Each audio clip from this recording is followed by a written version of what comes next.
তাহলে 6 জন ছাত্র দাঁড়িয়ে থাকতে হয়, ওই শ্রেণীর ছাত্র সংখ্যা কত আপনাকে বের করতে বলছে।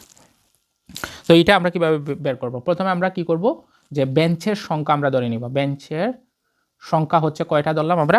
এক্সটি, এক্সটা বেঞ্চ, ঠিক আছে।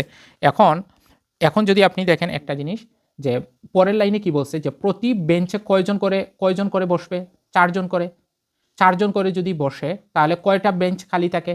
কয়টা বেঞ্চ খালি থাকে? কয়টা বেঞ্চ? 3টা বেঞ্চ খালি থাকবে। তাহলে ছাত্র সংখ্যাও দেখেন এখানে বলছে কি, ছাত্র সংখ্যা কত হবে খেয়াল করেন খুব ঠান্ডা মাথায়, যে এখন কিন্তু সব বেঞ্চে কিন্তু কি বসবে না বলেন, ছাত্ররা বসতে পারবে না, বরং 3টা বেঞ্চ কি থাকবে? খালি থাকবে। তাহলে প্রত্যেকটা বেঞ্চে যদি 4 জন করে বসে তাহলে ছাত্র সংখ্যা কত হবে? 4 ইন্টু x মাইনাস 3 না? বুঝছেনি সবাই? হুম, ওকে।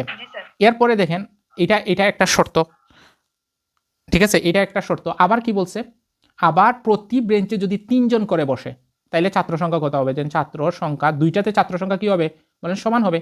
যদি আবার যদি আপনি 3 জন করে বসান, 4 জন করে না বসে 3 জন করে বসান, তাহলে কত হয়? এতজন, কিন্তু আরো 6 জন দাঁড়িয়ে থাকবে, আরো 6 জন কি হবে? দাঁড়িয়ে থাকবে, এতজন হবে। কথা বোঝা গেছে? এই দুই ছাত্র সংখ্যা কি বলেন? সমান, তাই না? তাইলে আমরা এখন শর্ত অনুযায়ী কি করতে পারি বলেন? কত? 4, হ্যাঁ, সমান হচ্ছে কত? 3x প্লাস কত হবে?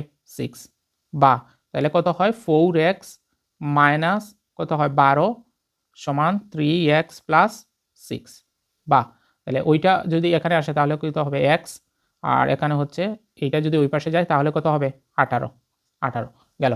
তাহলে ছাত্র সংখ্যা যে কোনো জায়গা থেকে বের করেন, ধরেন এখান থেকে ছাত্র সংখ্যা বের করে নেন, 3 ইন্টু কত হবে? 18 প্লাস হচ্ছে 6, 3 18 কত হয়? 54, 54 প্লাস হচ্ছে 6, তাহলে মোট হচ্ছে কয়জন? 60 জন। বুঝছেনি সবাই?